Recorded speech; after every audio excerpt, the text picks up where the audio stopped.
ॐ दक्षिणस्य समारम्भा शङ्कराचार्यमध्यमा अस्मदाचार्यपर्यन्ता स्मर्या गुरुपरम्परा श्रुतिस्मृतिपुराणानाम् आलयं करुणालयं नमामि भगवत्पादं शङ्करं लोकशङ्करं शङ्करं शङ्कराचार्यं केशवं बादरायणं सूत्रभाष्यकृतौ वन्दे भगवन्तौ पुनः पुनः ईश्वरो गुरुरात्मेति मूर्तिभेदविभागिने व्योमवद्व्याप्तदेहाय दक्षिणामूर्तये नमः।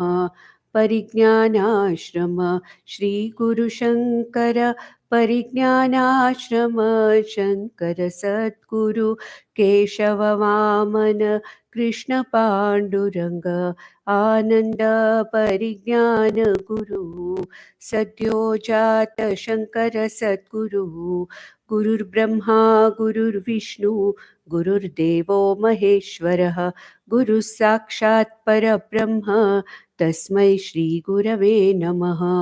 ॐ सहना भवतु सहनौ भुनक्तु सह वीर्यं करवावहै तेजस्विनावधीतमस्तु मा विद्विषावहै। ॐ शान्ति शान्ति शान्तिः। श्रीहरिं परमानन्दम् उपदेष्टारमीश्वरं व्यापकं सर्वलोकानां कारणं तं नमाम्यहम्। So now we are talking about the sadhanas of the Jnana Yoga, especially Nididhyasanam. And Bhagwan Shankaracharya has a very unique way of explaining the different limbs of this sadhana called as Nididhyasanam. And he uses 8 of the limbs of Nididhyasana as it is explained in the Ashtanga Yoga.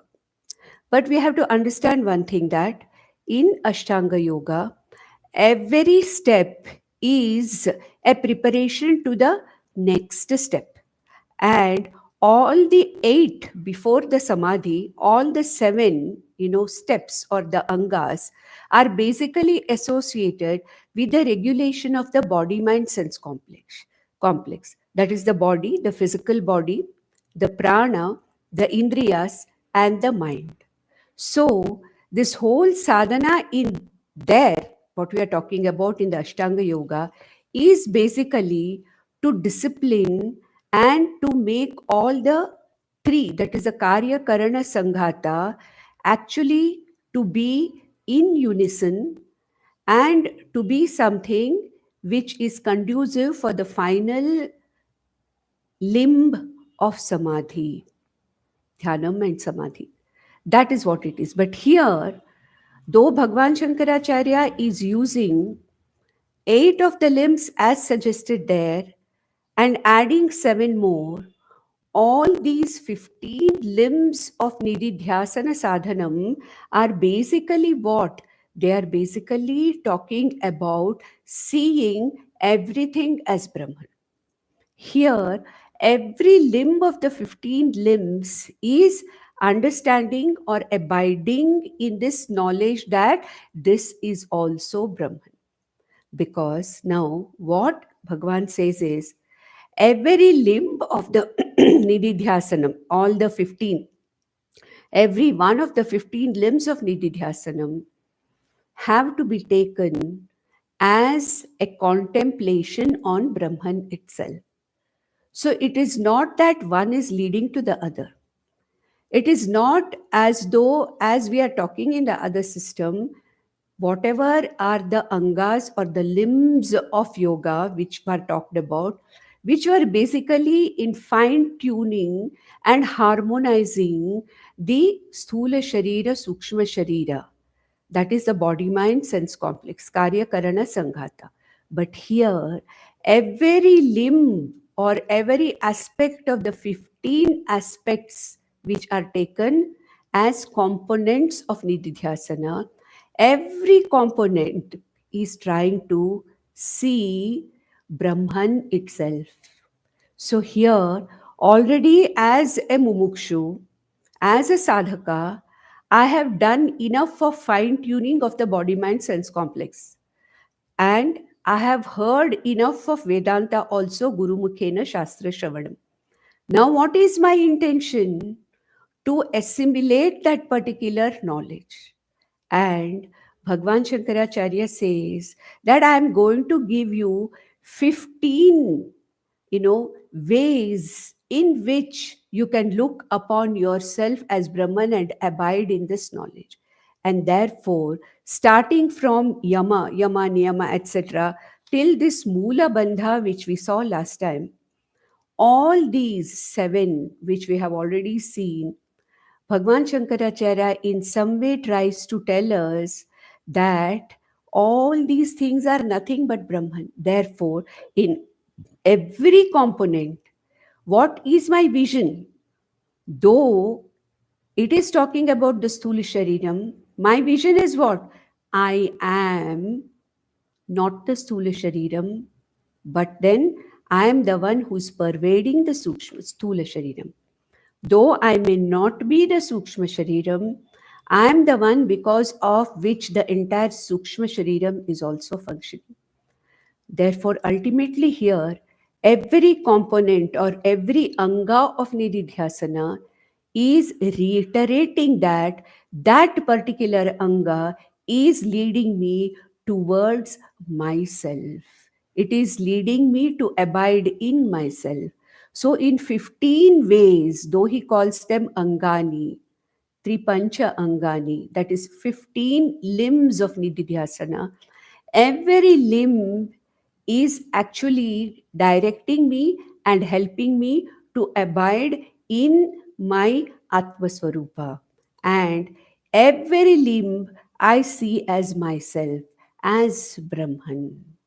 And here the purpose is not just fine tuning the body mind sense complex for this knowledge, but then this knowledge which already has been accumulated has to be assimilated.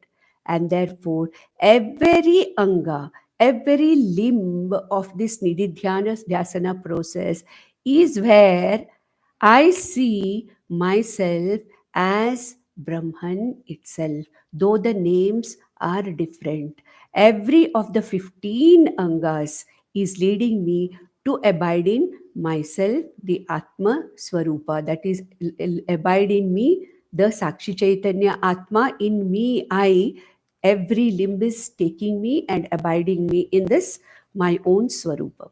That is how this varies here from others. From the Vedanta point of view, from the Advaita point of view, here, though 15 limbs are talked about, every limb ultimately is ending in Brahman or Atman.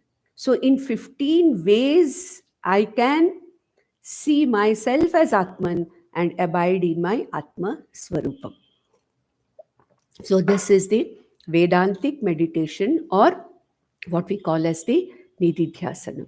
And initially, as I said, even Vedantic meditation or Nididhyasanam, as talked about by Bhagwan Krishna in our sixth chapter of Bhagavad Gita, is a sitting meditation. But then ultimately, this Nididhyasana is something Aham Brahmasmi, Mat Anyat Sarvam Mithya. Ahameva Satyam. Other than me, everything else is mithya. That is something which has to be there at the back of my mind as a spontaneous knowledge available to me whenever I want in every waking minute of my life. That is the purpose of Nididhyasana. The purpose of Nididhyasanam is not to sit for 15 minutes or 20 minutes and think of myself as Purna Atma, Asanga Atma. No, the ultimate purpose of Nididhyasanam is that this knowledge, Aham Atma Brahma, Aham Satyam, Jagan Mithya, this knowledge has to be so well inculcated and absorbed in me that in every waking moment of my life, in every moment of my transaction, this should be available to me spontaneously which helps me to be free from samsara. It really makes me asanga. It really makes me nirlipta from all the vyavahara that I am doing with the world outside. This is actually freedom from samsara. Freedom from samsara is not going away somewhere. Freedom of samsara is not freedom from the body. Freedom of samsara is not negating the world. Ultimately, freedom from samsara is with the same upadhi, with the same deficient, limited body, mind, sense complex, with the same jagat outside. I continue to play my role the same way I did. At the same time, now I'm no longer afflicted by the transaction between this body, mind, sense complex and this jagat. It's impossible for me, for anybody, to be without doing any vyavahara with the jagat. It's not possible. Because as long as this karya karana sangata is there, vyavahara or transactions or interactions with the others, with the world outside, it is impossible not to have it. Even a jnani needs to have some kind of a vyavahara, however much he may try to be quiet or go away or not be visible to others, whatever it is. Even a jnani, even a jivan mukta has to have a minimal amount of transaction. And he or she is also affected by the same jagat, by the same situations of the jagat outside.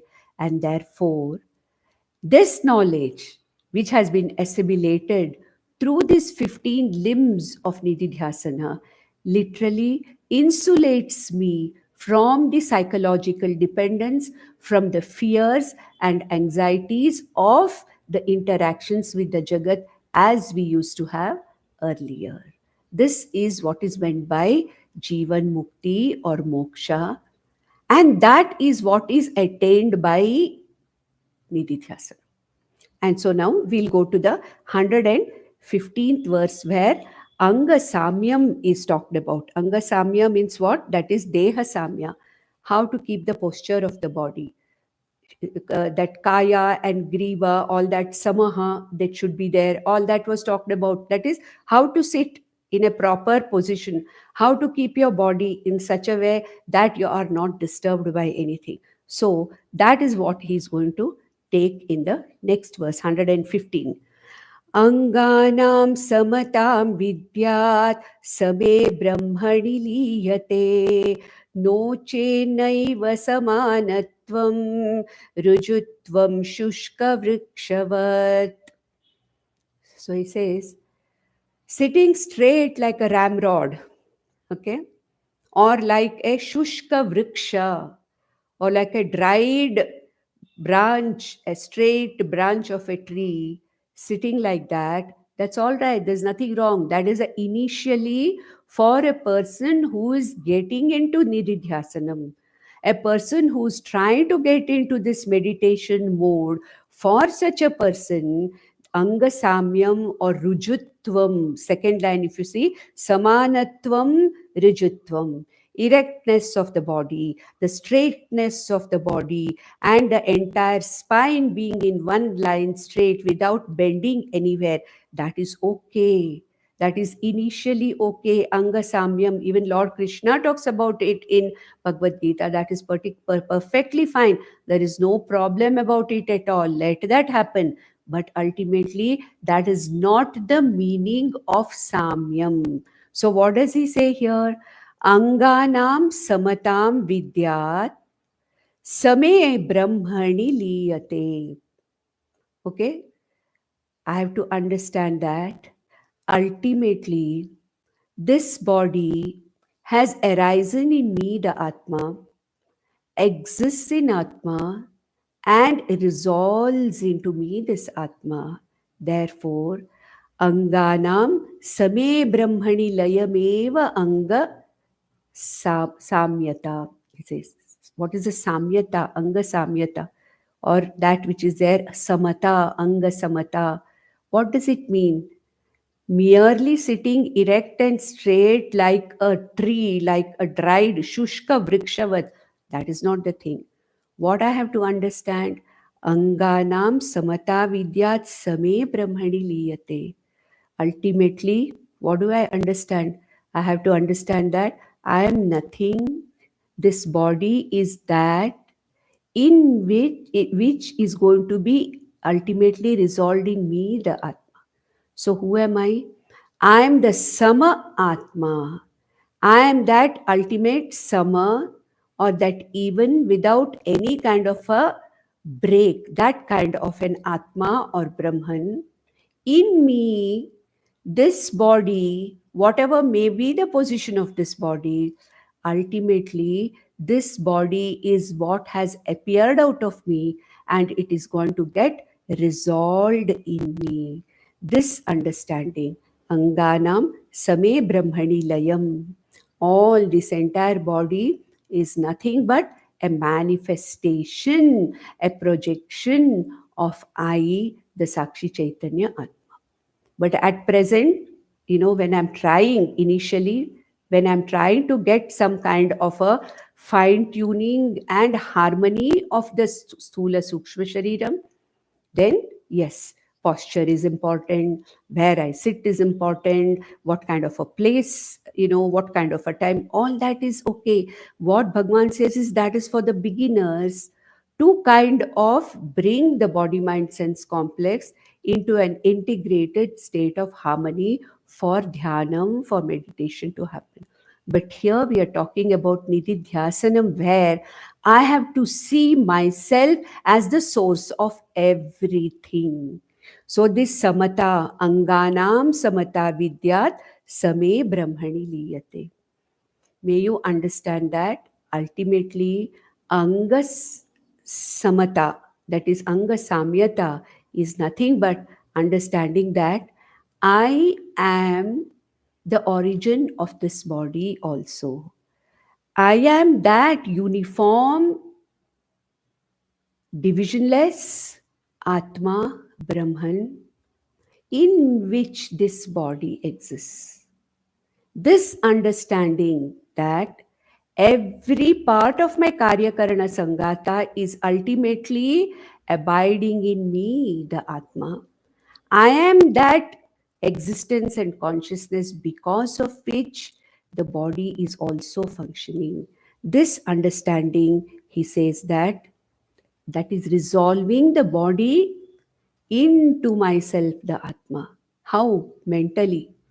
Not physically, I cannot. I have to understand that ultimately this body is nothing but my manifestation. I, the Atma, the consciousness, is actually giving the existence and sentience to the body. This understanding, he says, what is called as the Anganam Samata. Anganam Samata, Deha Samya. That is what it is, he says. So, see how every limb is ultimately myself. In every limb of Nididhyasana, in 15 different ways, I'm looking myself at myself as this ultimately this consciousness Swarupam. I don't see myself as the Karya Karana Sanghata at all. In the 16th verse, then, next he talks about the Drishti. Drishti means what? Where should the eyes see? How much should the eyes be open? Should they be closed? Is it a closed eye meditation? Is it an open eye meditation? Or what should it be? So, in even Bhagwan Krishna gives a lot of importance to this drishti, drishti sthiti. Okay, this drishti or drik sthiti. Why? Eyes are supposed to be the most important of the sense organs, because more than 90% of the world is perceived by the eyes. Eyes are the organs which can distract me most, because the form and the color, the whole world, my perception of the world, though we say prapancha, five sense organs are perceiving the world, the largest inputs, the highest number of inputs that the mind gets is from the eyes. And the eyes are the most important of the jnanendriyas. And initially, The eyes can be a source of trouble if they are open, because my eyes get distracted to so many things, distracted to everything else around me. So I get distracted. Therefore, eyes can cause a lot of trouble for initially for a meditator.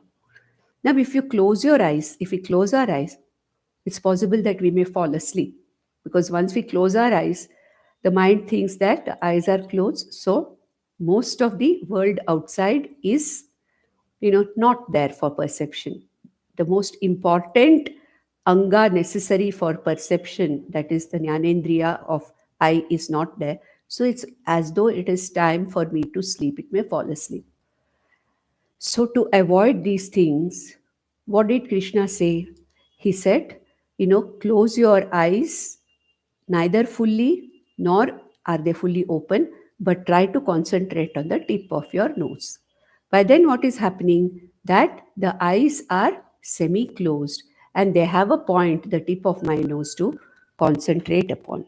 But then, here, Bhagwan Shankaracharya gives a totally different meaning for drishti or driksthiti. That is driksthiti, or how, where do I fix my eyes?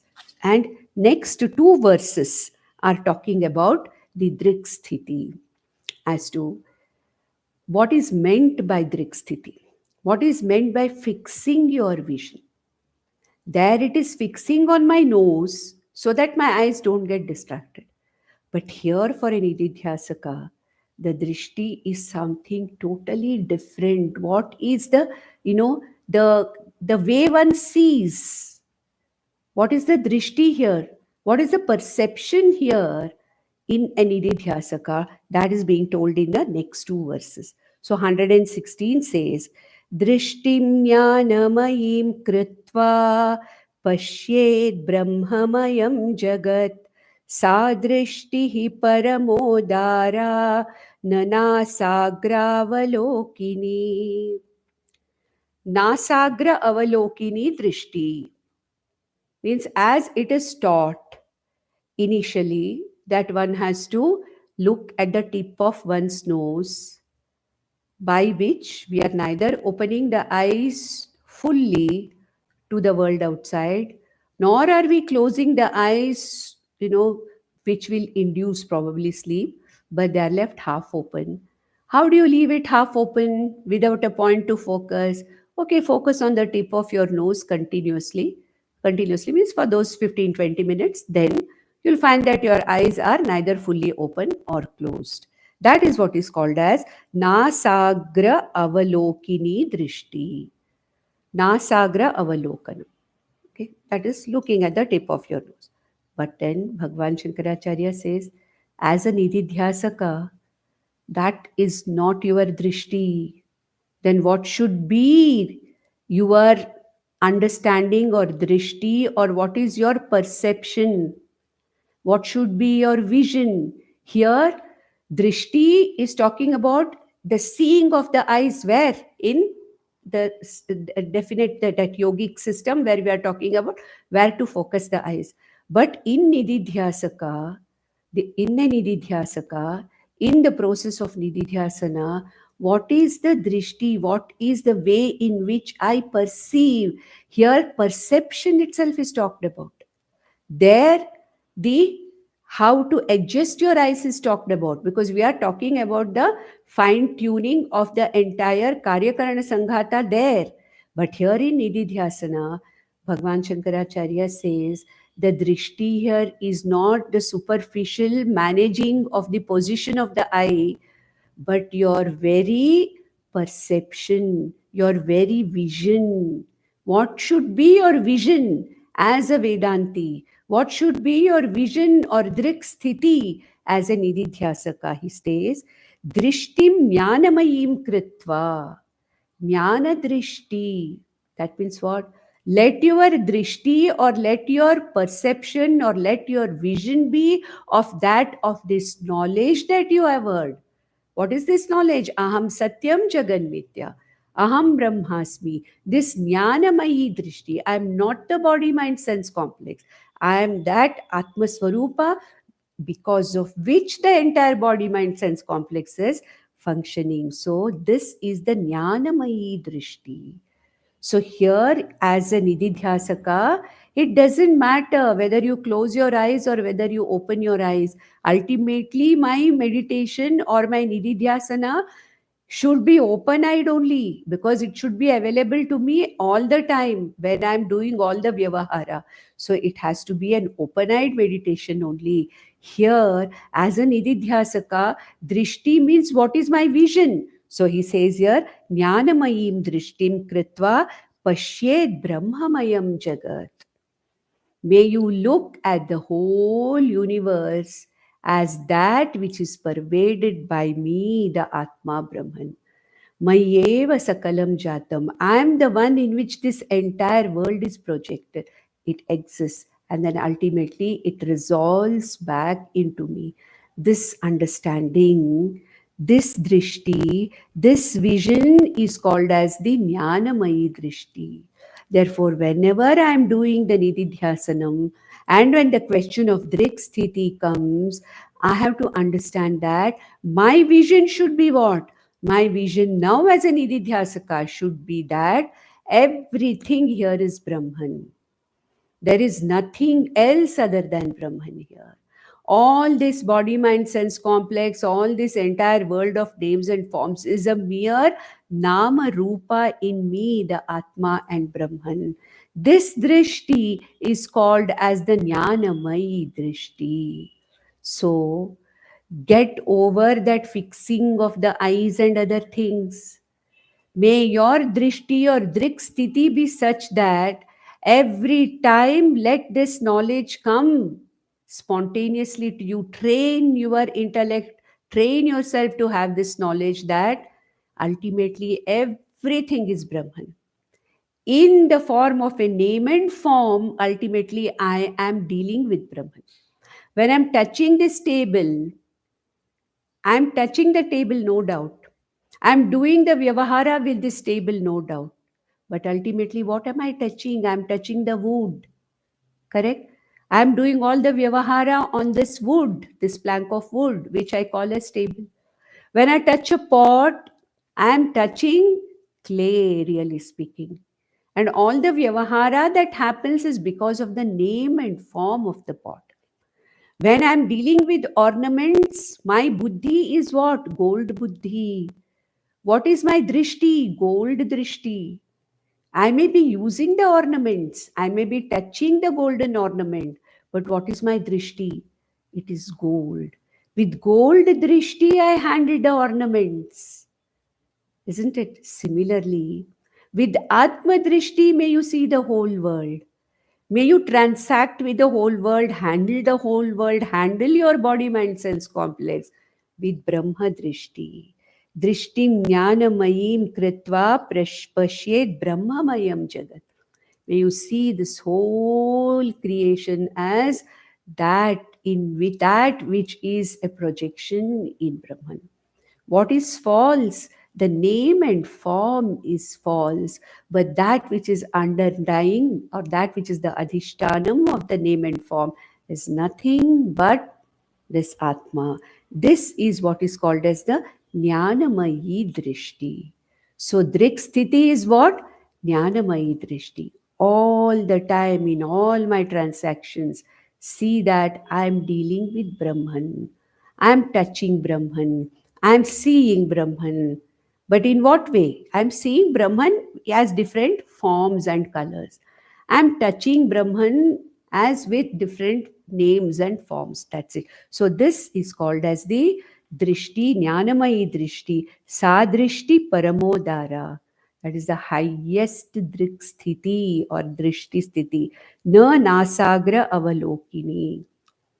Looking at the tip of the nose is only initial, but ultimately Drik Sthiti is Jnanamayi Drishti. Developing this Drishti that everything here, there is nothing other than Brahman. Brahmamayam Jagat. This whole world is nothing but Brahmamayam. The same thing he talks about in the next verse also, and he says,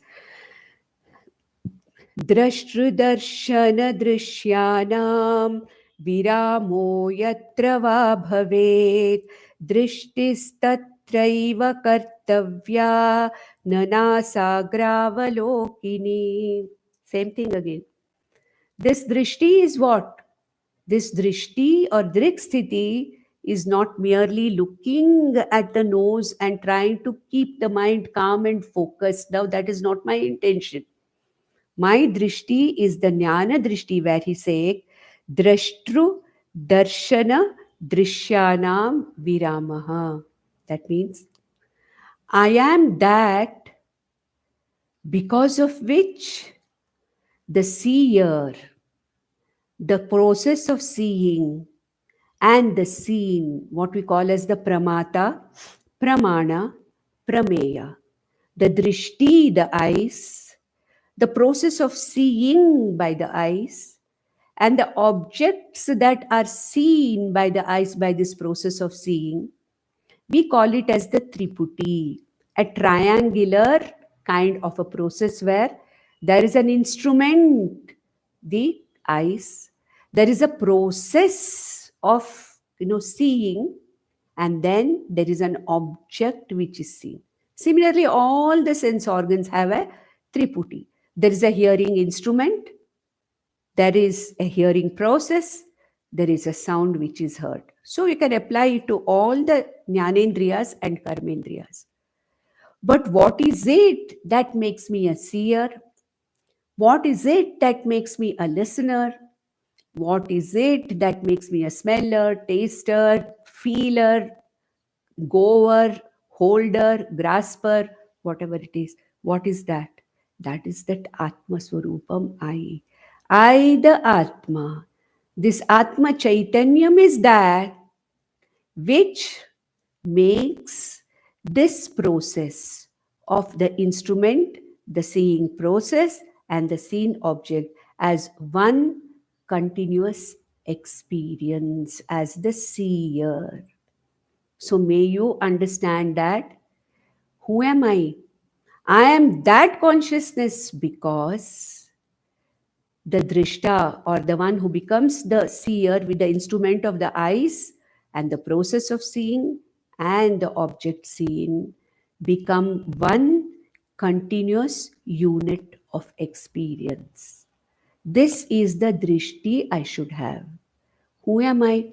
I am the consciousness behind the very process of seeing. I am the consciousness behind the very process of listening. That's why in a Upanishad called Kenopanishad, the Guru says, what is this Atma? Shrotrasya Shrotram, the ear of the ear, the eye of the eye.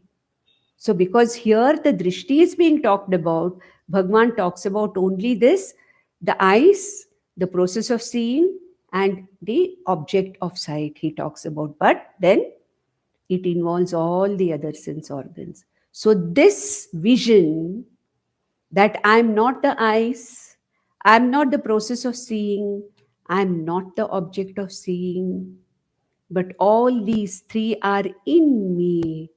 And I, this consciousness behind these three, what is called as the triputi, which makes me a seer. I'm the seer Atma. I'm the listener Atma. Means what? The Atma, the consciousness behind the process of listening, I am. Process of seeing, I am. So he says, drashtru darshana drishyanam. In some of the books it is given drishti darshana drishyanam. Both seem to be correct. So these three, these three, that is the instrument of the so-called sense organ, the process of the working of the sense organ, and the object which is perceived by the sense organ, viramo yatra va bhave, where ultimately all these three arise from and complete the experience. With this alone, the experience is not complete, isn't it? The eyes are seeing an object, and that particular experience is complete only because this is backed by me, the Atma.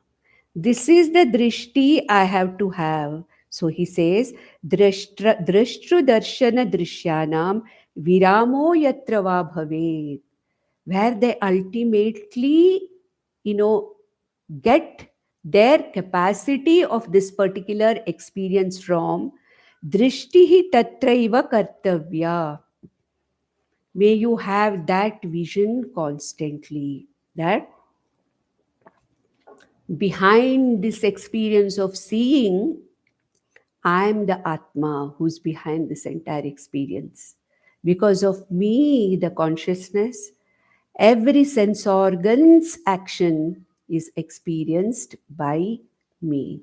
So, drishtihi tatraiva kartavya na nasagrava lokini. Nasagra avalokini means not merely looking here. It's only a discipline of the body to discipline the sense organs. But as a nididhyasaka, my drishti should be what? Whatever is there outside, it's nothing but a manifestation of Brahman. So this whole universe is Brahman.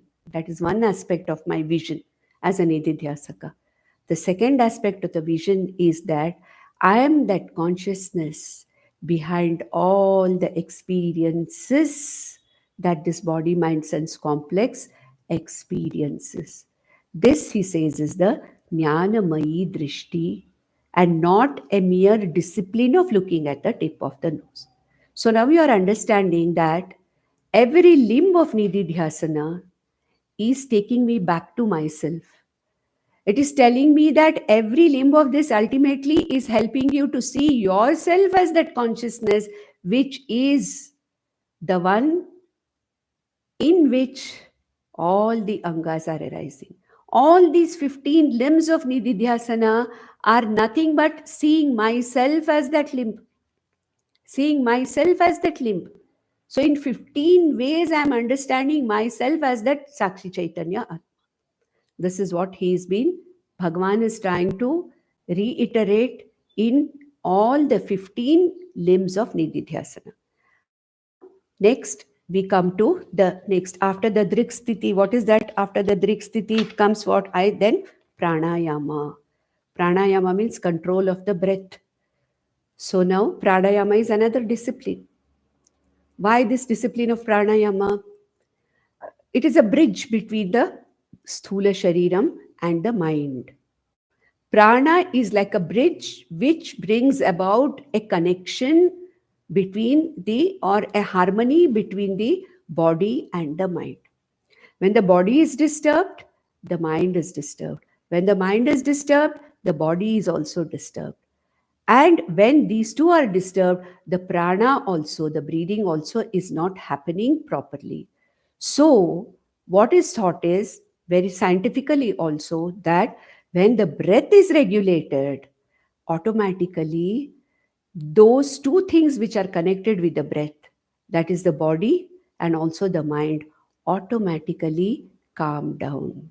So, this is what is normally done by pranayama. But here, pranayama is also being talked about from a nididhyasaka's point of view, from the point of view of a person who has understood the teachings of Vedanta and who is trying to abide in these teachings. So, from that angle, it is being talked about. So, he says here, चित्तादि सर्वभावेषु ब्रह्मत्वेनैव भावनात् निरोधः सर्ववृत्तीनां प्राणायामस्य उच्यते. Now, it is always talked about that one should control one's thoughts. One should observe one's thoughts and control one's thoughts. Vritti nirodhaha, chitta vritti. We have to try to, what you call manage the thoughts. I won't say control. Chitta vritti nirodhaha means we have to try to manage these thoughts, literally holding me for ransom. We have experienced it. Whenever we are trying to do anything serious, when we are trying to study Vedanta or when we are trying to sit in meditation, the mind just takes off. And there are so many thoughts which go on, completely taking me away from my object of meditation. That is very clearly, that is what is seen by us. So, here what Bhagwan Shankaracharya says is that let those chitta vrittis not be considered as some enemies or something. This chitta vrittis are arising in me, the Brahman only. Where else can they arise? Vrittis means thoughts. Chitta vrittis means the thoughts that are arising in the mind. The thoughts may be related to any of the four functions of the antakarana. It may be, sankalpa, vikalpatmakadi thought. It may be a nishchayatmika thought, the function of a buddhi. It may be a recollecting thought, that is the function of the chitta, or it may be the ahankara thought that I am the doer of this. So the entire antakarana, with all its four functions, functions through thoughts. So what he says is there, chittadi sarva bhaveshu, all the thoughts that are arising as a function of the antakaranam. Mana, buddhi, chitta, ahankara are the four functioning units of the antakaranam. Any of the thoughts that are arising with respect to any of these, chittadi sarva bhaveshu, brahmatvenaiva bhavana. Brahmatvena eva bhavana. Brahmatvena eva. I see that these thoughts are not different from me. They are arising in me, the Atma. And when I say Sarvam Khalvidam Brahma, then Chittadi Sarva Bhaveshu Brahmatvenaiva Bhavanat. Every thought also I merely observe as this is also what is arising from me, Brahman. See the totally different way of looking at it.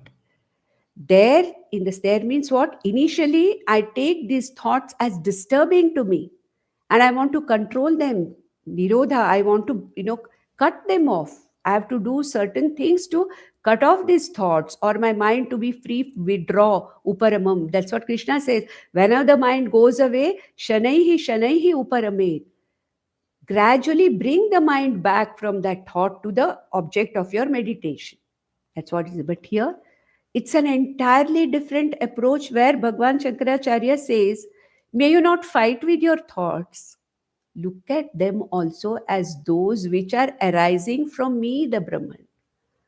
And when I look at them like that, automatically the thoughts just resolve into me. I don't want to fight with them. So, chittadi sarva bhaveshu brahmatvenaiva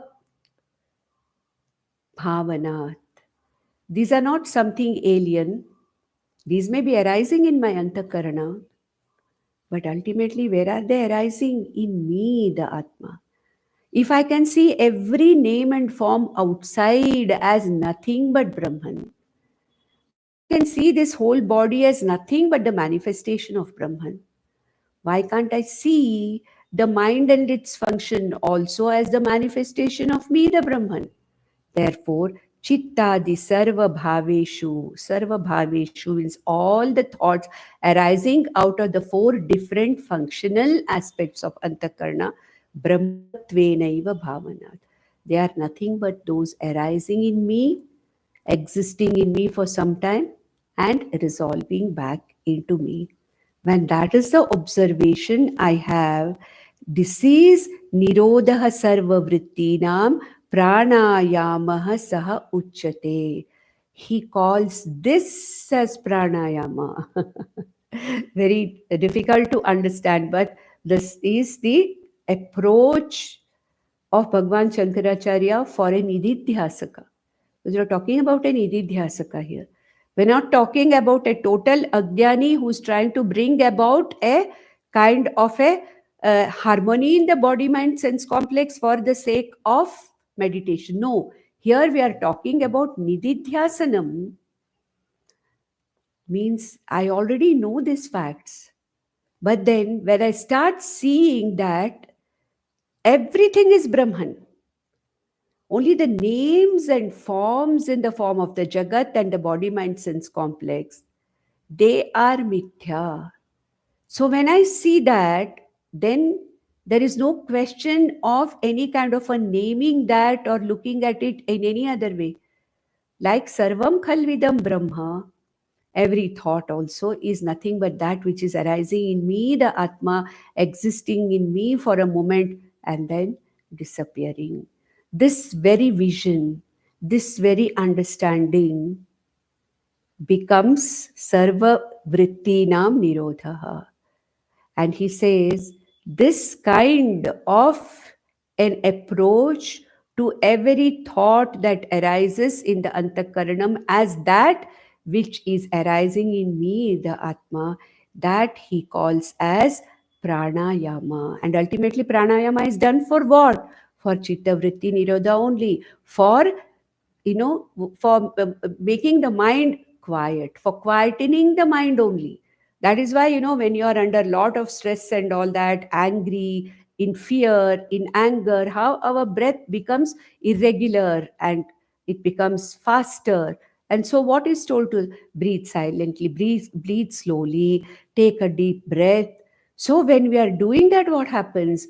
Through pranayama, through the regulation of breath, we are trying to regulate or reduce the chaotic thoughts in the mind. But here, what Bhagwan Shankaracharya is telling is, by regulating the mind, by seeing all the thoughts as aham, arising from me, you are actually quietening or regulating the breath. He's going opposite way. Rather than quietening the mind through breath, prana ayama, by the breath management, here he talks about mind management in the form of seeing all the thoughts as arising in me, Brahman. Just I observe them arising and they go away. I remain a silent spectator of these thoughts. Slowly, what happens when I'm not trying to control them or trying to oppose them? What happens is all the thoughts slowly start reducing. So, this is the ulta approach. By seeing the mind as nothing but a manifestation of Brahman, seeing the thoughts as nothing but the manifestation of me, the Atma Brahman, automatically the breath also is silenced. So Bhagwan is taking a exactly opposite route and he says this is pranayama. By seeing every thought, the moolam of every thought is nothing but me, the Atma, then breath automatically is controlled. He says, Sarva Vrittinam Nirodha. How? Brahmatvenaiva Bhavanat Chittadi Sarva Bhaveshu. What happens here? Pranayamaha Saha Uchyate. Very interesting, but very true. I think the Nididhyasakas will see the truth of it. If I'm not an Nididhyasaka, I may not see the truth of it.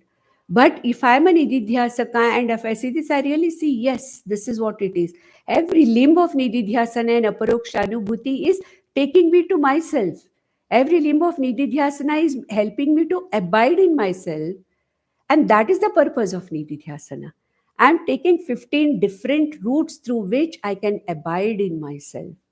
So the pranayama is in the next two verses also talk about the pranayama only. What do you mean by breathing? There is an inhalation or inspiration, which is called as puraka. Then there is an exhalation or expiration or exhalation where you throw the breath out, that is called as the rechaka. And in between these processes, there is a small fraction of a time when the breath is held inside at the end of inhalation. And before I breathe in, also, after exhalation, there is a little bit of gap there where, this breath is held.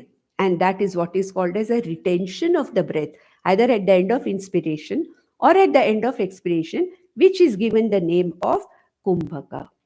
Now, what are these three with respect to Nididhyasanam? That is what is going to be explained in the next two verses by Acharya. First, in the 118th verse, he talked about pranayama itself as what? Chitta vritti nirodha, by understanding that all the thoughts in the mind, all the thoughts of the antakaranam are nothing but having a moolam in me, the Atma. And he said that is pranayama. Automatically it deals with the thought. Then he says there is lot of importance given to inhalation, exhalation, and also retention. So, what are these? Then, how do you look at these? He says in the next two verses. Again, a very unique and interesting way of explaining inhalation and exhalation and retention. So, we'll read the 19, 119 and 120, that's 119 and 120 together because it deals with the same process. निषेधनं प्रपञ्चस्य रेचकाख्यः समीरणः ब्रह्मैवास्मीति या वृत्तिः पूरको वायुरीरितः. So first he says, what is exhalation? Nishedhanam prapanchasya. Negating the world of names and forms as mithya is like breathing out. That's what he says. Very simple, but very, if you really look at it and think over it, yes, it is really so simple. So he says, Nishedhanam prapanchasya rechakakhyah samiranaha. Samiranaha means, Samira means prana or vayu. Samiranaha. Okay, so Samiranaha rechaka, that means what? Pushing out the breath or exhaling. What is it? Nishedhanam prapanchasya. As and when I exhale, I bring this thought to my mind that I am breathing out the entire universe which was in me all this time as reality. What is the meaning of breathing out? I can't breathe out the universe. What it means is that I have this whole universe inside me as though it is a reality. Right now, for me, the world is reality. Though I understand that I am Brahman and everything, still that Nishta has not taken place. For me, still the Jagat has a sense of reality in me. So, what is the meaning of exhalation? That Satyatvam that I have held in me about the world. This whole world that I'm keeping in myself, I've absorbed in myself as the reality. I breathe out that, hey world, the names and forms of this world, they are mithya. Brahman is the only Satyam. Brahman, Sarvam Brahmamayam Jagat. That is the only thing. What is there is only Brahman. But what is seen and what is experienced is anirvachaniyam. But I have kept it inside me. The whole world is in me. It's not outside. The whole world is in me because it is reality to me now. So what he says is Nishedhanam prapanchasya. Nishedhanam does not mean negate. It's Ishvara Srishti, it can't go anywhere. Nishedhanam means seeing the whole universe of names and forms as mithya and seeing that what is there is only the Adhishtanam Brahma. That experienced Jagat is mithya. Only the Adhishtanam Brahman is Satyam iti. That Satyatvam I gave to this Mithya Jagat, I throw it out through my exhalation. So Nishedhanam Prapanchasya Samiranaha Rechakakyaha. It's called as exhalation or Rechakaha. Brahmaiva ahamasmi iti ya vrittihi purako vayuriritaha. Then what is puraka? What is inhalation? Brahmaiva ahamasmi. I am Brahman. The whole world is nothing but Brahman with its manifestation. I am the Brahman with this Upadhi, body, mind, sense complex as a manifestation, Vyashtitaya. And there is only Brahman there with the whole universe manifesting as various millions of names and forms, Samashtitaya. What is there is only me, the Atma Brahman. All the names and forms of the Jagat which are Anatma are nothing but Mithya. Brahmaiva asmi yavritti purako vayuriritaha. Brahma Satyam, Aham Satyam, he says as inhalation process. Jagan Mithya as the exhalation process. Here we have to be very careful when you say Jagan Mithya means, just now we said Sarvam Brahmamayam Jagat. Just now we said here also, everything is nothing but Brahman, this whole universe. Then how can you call it Mithya? What is the meaning of Mithya? Jagan Mithya is that manifest universe of names and forms which has a beginning and which has an end, which is constantly changing. At present, I take it as reality. That is only an experienced reality. It's not the absolute reality. Therefore, when I mean Jagan Mithya, what it means is that transactable name and form universe is Mithya. But that which is Satyam is that Adhishtanam Brahma Atma, which is always there, Nitya Atma, Nitya Brahman. So, giving the correct status of the Jagat as Mithya is the process of exhalation. I'm throwing out the whole world which I considered as reality and giving it the status of Mithya, that is exhalation, and strengthening my vritti. Brahmaiva ahamasmi. Sarvam, Brahmaiva sarvam. Everything is nothing but Brahman. Okay. Idam sarvam, yadidam sarvam Brahma. Whatever is there is Brahman. This is Brahman. And that Brahman, ahamasmi. Brahmaiva ahamasmi. Ya vrittihi, this vrittihi, this vritti, this understanding, this vision is called as the inhalation. Then what is kumbhaka? What is that in between? We have that retention. Tatah tadvrittinaischalya kumbhakah prana sanyamah ayam chapi prabuddhanam ajnanam prana pidanam. So he says here, retaining this vision, aham satyam, jagan mithya, that is the name and form universe, transactable universe is mithya. Tataha tadvritti naischalyam. It's not only while breathing out and breathing in. Not that I'm breathing out and saying Jagan Mithya. I'm breathing in, I'm saying Aham Satyam. No. Retaining this vision throughout. So he says, Tataha tadvritti naischalyam. This vision is retained. That is called as kumbhakaha prana sanyamaha ayam cha api prabuddhanam. This is meant for a person who has understood this and trying to assimilate it.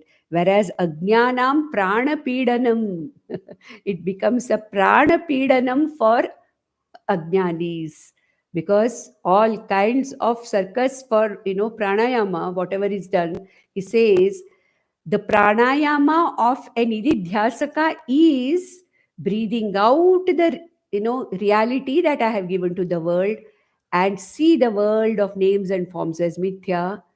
Breathing in is strengthening this, that aham brahmasmi iti, and retaining this particular vision throughout. This is kumbhaka, and whatever else is taught as pranayama is meant only for the beginners, and it can be what is called as the prana pedanam in the form of clenching the nose or whatever we are doing, and that is not really the prajna or the buddha prabuddhanam pranayama. This is of the pranayama of a person who has understood.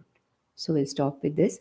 Nandantu sadhaka sarve vinashyantu vidushakaha avastha shambhavi mestu prasannostu guru sada sarve bhavantu sukhinah sarve santu niramayaha sarve bhadrani pashyantu ma kaschit dukhamapnuyat. Om Shanti Shanti Shanti. Om Tat Sat.